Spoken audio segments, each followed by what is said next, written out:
రండమ్మా కాఫీ తాదు రండి, కూర్చోండమ్మా. ఏంటి స్వామి ఇతను? చాలా మంచోడమ్మా, మెగాస్టార్ సినిమాలు చూసిన వాళ్ళు అయిపోతాడు. స్వామి అమ్మా ఈ కాఫీ నేను ఎక్కడో తాగాను. మేడంకి స్పెషల్ కాఫీయా? ఏయ్, కూర్చో.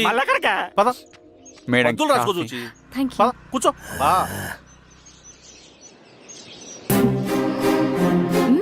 కాఫీ బాగుంది.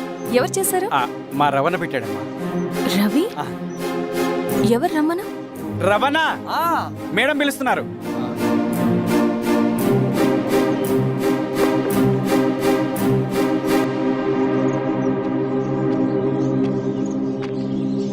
ఇతనే రవణ. శిరీష మీరా? రవి నువ్వేంటి ఇక్కడ? కాఫీ బాగుందా? చాలా. అది కాదు రవి, నువ్వు ఇక్కడ. ఈ హోటల్ మనోల్దే. మన ఫ్రెండ్స్ అందరు బాగున్నారా? చాలా బాగున్నారు. అవును మీరేంటి? ఏమైంది అన్నా అన్నా ఏమైందన్నా? అన్నా లే అన్నా. స్వామి త్వరగా కారుదా. జాగ్రత్త అన్నా త్వరగా పట్టిది అన్నా. అన్నా త్వరగా పోనీ.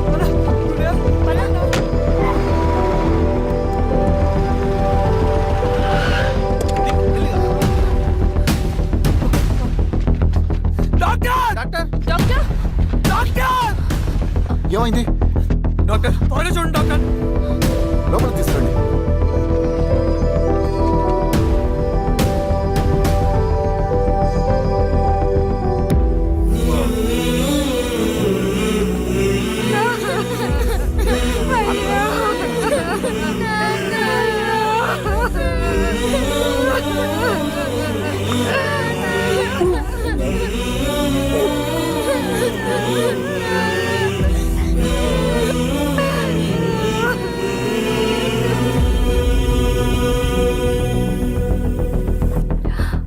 ఎలా ఉంది డాక్టర్? డాక్టర్ చనిపోయాడమ్మా.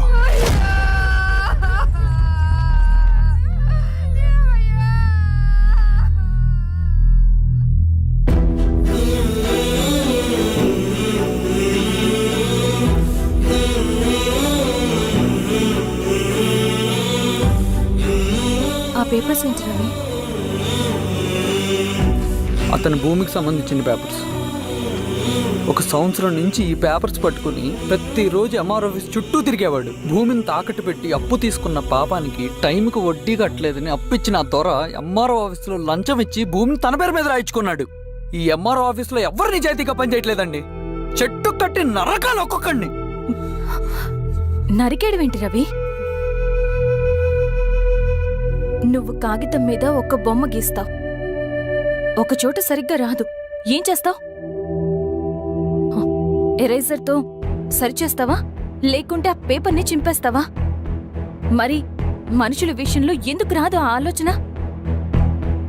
తప్పు చేసిన ప్రతి ఒక్కరిని నరుక్కుంటూ పోతే చివరికి మిగిలేది మనుషులు కాదు, శవాలు.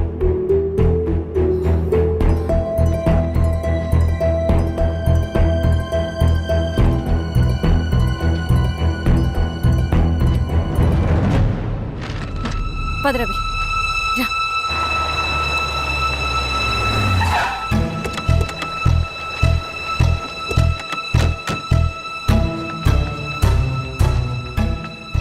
పానుకోటి నర్సయ్య ల్యాండ్ ఎవరు చూస్తున్నారు? మీరెవరు? ఇదిగోండి అప్లికేషన్. ఇది డిస్ప్యూట్ ల్యాండ్, ఎవడేం చేయలేడు. నీ నిర్లక్ష్యం, నీ లెక్కలేనితనం వల్ల ఒక నిండు ప్రాణం పోయింది. ఒక కుటుంబమే రోడ్డు మీద పడింది తెలుసా? ఏంటో మా గొడవ?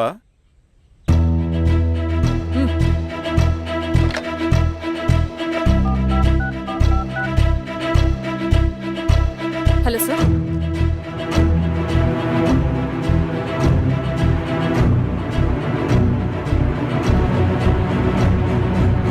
Okay sir. You are dismissed. Peon, నేను ఒక పేపర్ ఇస్తాను, అది కలెక్టర్ గారికి ఫ్యాక్స్ చేయి. అలాగే మేడం. ఎవరమ్మా మీరు? ఈ ఊరికి కొత్తగా వచ్చిన ఎంఆర్ఓ.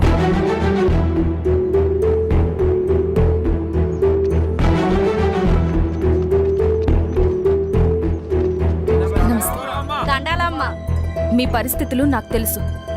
పని చేస్తేనే మీకు పూట గడుస్తుంది. పనులు మానుకుని మీరు ఈ ఆఫీస్ చుట్టూ తిరగాల్సిన అవసరం లేదు. మరి ఎట్టాగమ్మా? నేనే మీ ఊరొస్తాను. ఆ రోజు అరగంట వీలు చూసుకుంటే చాలు, మీ పని పూర్తయిపోతుంది. దండాలమ్మా.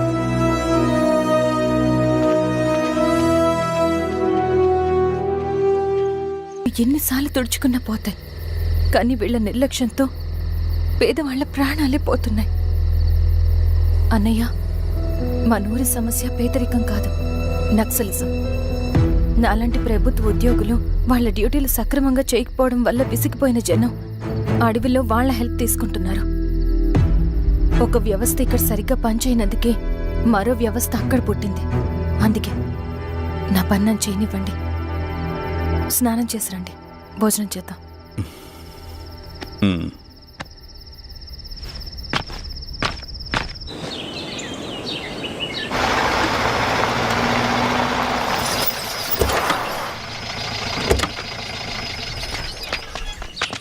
నమస్కారం అమ్మా. నమస్తే. ఇలా రండి. మీ ఊరు నుంచి కొందరు ఎంఆర్ఓ ఆఫీస్లో అప్లికేషన్స్ ఇచ్చారు. తను వాళ్ళ పేర్లు చెప్తారు, వాళ్ళని పిలవండి. అలాగే మేడం. వెళ్ళండి. Madam, coffee. నువ్వెప్పుడు వచ్చావు రవి? మీరు గంటకోసారి కాఫీ కావాలంటారు కదా, మాటి మాటికి వెళ్ళి రావడం ఎందుకని వచ్చేసా.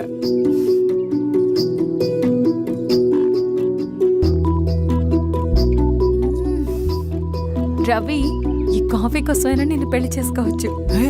అదేంటి అలా అనేసారు? That's a compliment. భలే వారండి బాబు.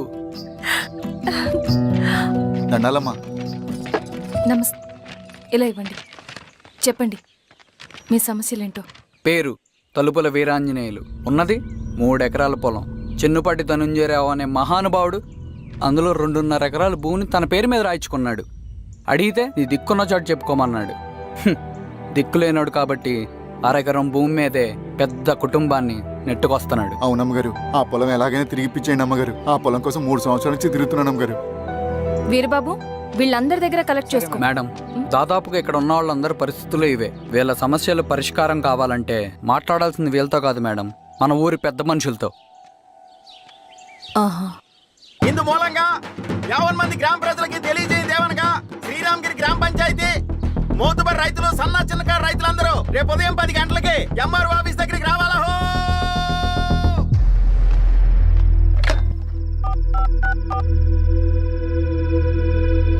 హలో, ఎవరు?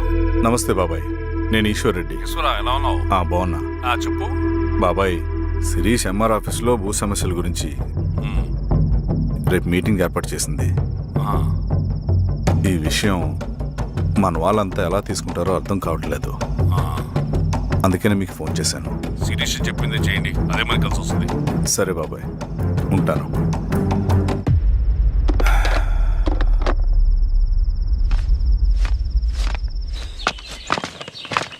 నమస్తే మేడం. నమస్తే అమ్మా. కూర్చోండి. పొలాల్లో పండిన పంట కోతకొచ్చినా ఈ రోజుకి ఒక్క గింజ కూడా తెగకుండా పక్షులకు, పందికొక్కలకు ఆహారంగా పోతుందంటే దానికి కారణం ఇది. ఈ ఊరికి పట్టిన దౌర్భాగ్యం మీరు చేసిన అక్రమాల చిట్టా. కడుపు మంటతో ఉన్నవాళ్లు మీరు చెప్పిన కూలీకొచ్చి ఎందుకు పనిచేస్తారు? దౌర్జన్యాలు చేసి దిక్కున్న చోట చెప్పుకోమన్నారు. ఇప్పుడు అడవే వాళ్ళకి దిక్కైంది. అది ఎవరి తప్పు? మొత్తం 100 ఎకరాల పైచిలుకు భూమి వాళ్ళ దగ్గర దౌర్జన్యంగా లాక్కుని ఇన్ని సంవత్సరాలుగా మీరు అనుభవిస్తూ ఉన్నది. మీ అంతట మీరుగా తిరిగిచ్చేస్తారా, లేదా చట్టం ఎలా పనిచేస్తుందో మీకు చేసి చూపించమంటారా? అలా చేయండి మేడం. నువ్వు ఆగవయ్య నరసింహులు. ఏం చేయాలో మా ఎంఆర్ఓ గారికి బాగా తెలుసు.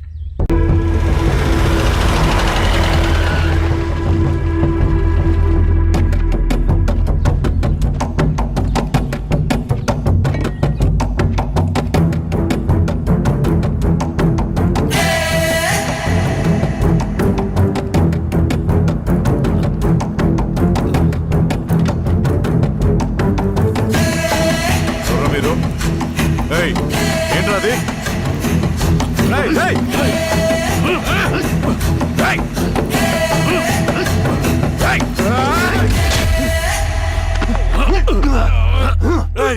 ఎవరు మీరు? ఏం కావాలి?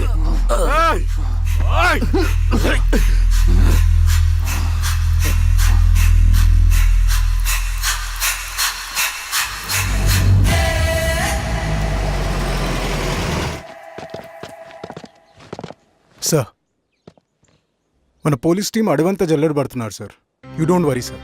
చూడు ఇన్స్పెక్టర్, సాయంత్రంలో ఈశ్వరయ్య ఇంట్లో ఉండాలా. వాడికి ఏమైనా అయితే మీ డిపార్ట్మెంట్లో ఏ ఒక్కడిని విడిచిపెట్టను నేను. అమ్మా, వాణ్ణి కలవటానికి వచ్చాను నేను. ఇంతలో ఇలా జరిగిపోయింది. నువ్వు ధైర్యంగా ఉండమ్మా. సార్ ఈ కంప్లైంట్ మేడం సైన్. ఇదిగో దీని మీద సంతకం పెట్టమ్మా.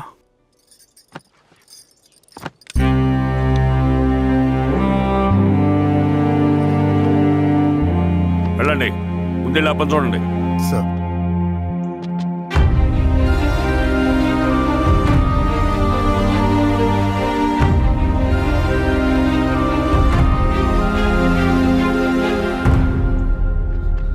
అయ్యా అయ్యా అయ్యా, మన పొలంలో అయ్యా ఏమైందిరా? ఈశ్వర్య ఈశ్వర్య శవం శవం శవం. చెన్నారెడ్డి, పద, పద, పద, పద.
అలాగే సార్.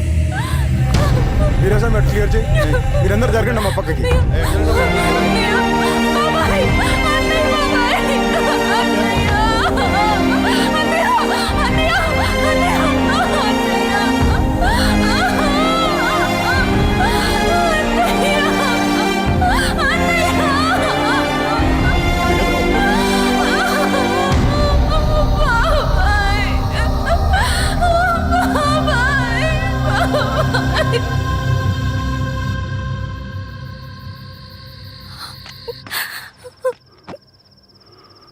ఊరుకో అమ్మా, ఊరుకో.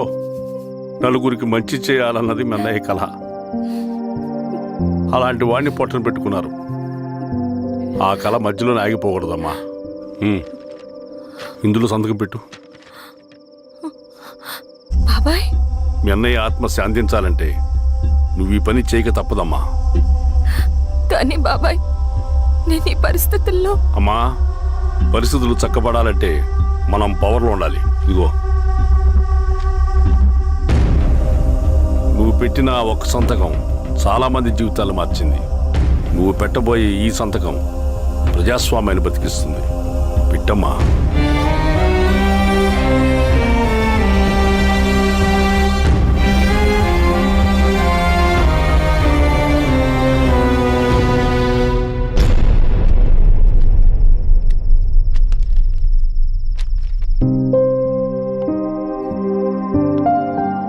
వెళ్ళొస్తాను.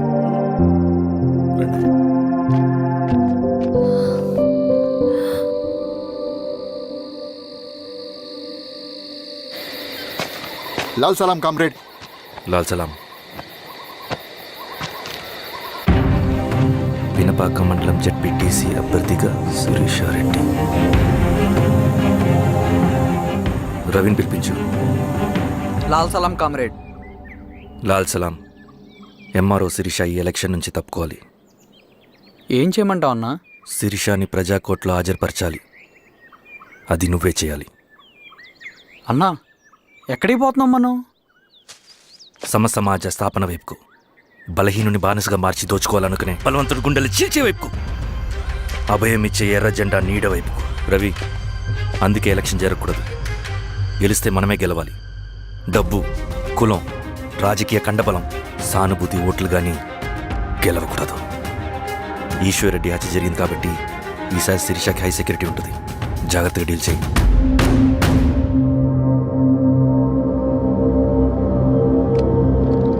ఇక్కడ విప్లవ లక్ష్యాలకే తప్ప ఎమోషన్కి చోట్లేదు రవి. హత్యకి గురైన నరసింహులకు 2 పసిబిడ్డలున్నారు. అలాంటి ఎందరో పసిబిడ్డల భవిష్యత్తు కోసం మనం ఇచ్చేసినాం రవి. రవి, సెకండ్ వరల్డ్ వార్లో జర్మన్ సైన్యం స్టాలిన్ కొడుకుని బంధించింది. తమ జనరల్స్ని వదిలిపెడితే గాని నీ కొడుకును వదిలిపెట్టమని బేరం పెట్టింది. స్టాలిన్ ఏం చేశాడో తెలుసా? దేశం కోసం తన కొడుకుని వదిలేసుకున్నాడు. కానీ జనరల్స్ని వదిలిపెట్టలేదు. అది కమిట్మెంట్ అంటే. అదే కమిట్మెంట్ నీకు మన ఉద్యమం పట్ల ఉంటే వెళ్ళి శిరీషను తీసుకురా.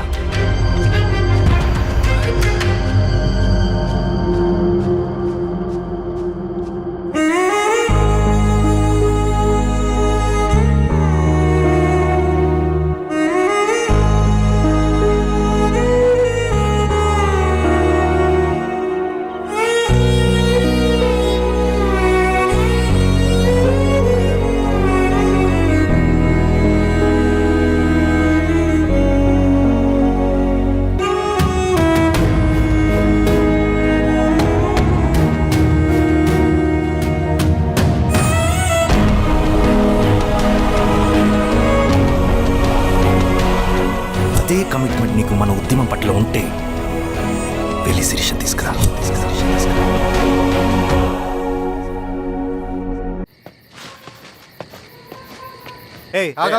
రేయ్ సార్, రవి మనోడేరా, వెళ్ళు. అమ్మ భోజనం తీసుకురమ్మంటారా? నాకేం వద్దు. భోంచేయకపోతే ఆరోగ్యం పాడవుతుంది శిరీష. నువ్వు వెళ్ళి తీసురా అమ్మా. సరే. రవి, నాకు ఒక మంచి కాఫీ చేసిస్తావా?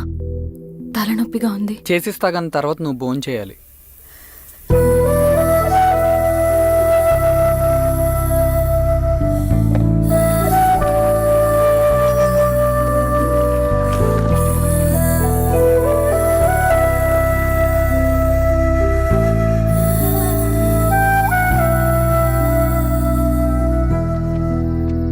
మీరేంటిలా?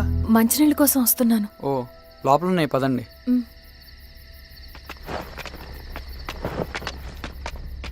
ఇదిగోండి మంచినీళ్ళు.